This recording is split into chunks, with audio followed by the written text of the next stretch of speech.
بسم اللہ الرحمن الرحیم۔ السلام علیکم۔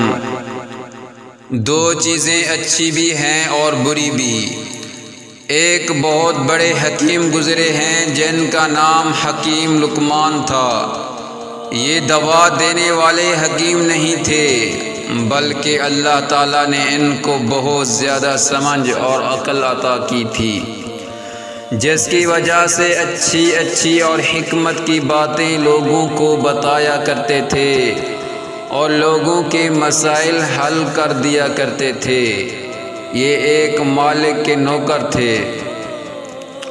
ایک مرتبہ کی بات ہے کہ ان کے مالک نے ان سے کہا، جاؤ ایک بکری ذبح کرو اور اس کے پورے جسم میں سے 2 اچھے حصے کاٹ کر میرے پاس لے آؤ۔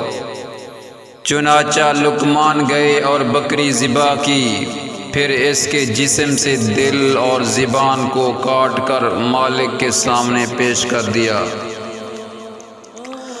مالک نے پھر حکم دیا، جاؤ اب دوسری بکری ذبح کرو اور اس کے جسم کے 2 سب سے خراب حصے کاٹ کر لے آؤ۔ اس مرتبہ بھی حکیم لقمان نے وہی 2 حصے دل اور زبان لا کر مالک کے سامنے رکھ دیے۔ مالک نے تعجب سے پوچھا، یہ کیا بات ہے کہ تم دونوں مرتبہ یہی 2 حصے لائے؟ لقمان نے جواب دیا، اصل بات یہ ہے کہ دل اور زبان اگر ٹھیک رہے تو جسم میں ان سے اچھا اور کوئی حصہ نہیں، اور اگر یہ دونوں بگڑ جائیں تو جسم میں ان سے زیادہ خراب بھی کوئی حصہ نہیں۔ پیارے دوستو، ہمیں چاہیے کہ زبان کی حفاظت کریں، گندی بات نہ کریں اور دل کو ہمیشہ صاف رکھیں، کسی کو برا نہ سمجھیں۔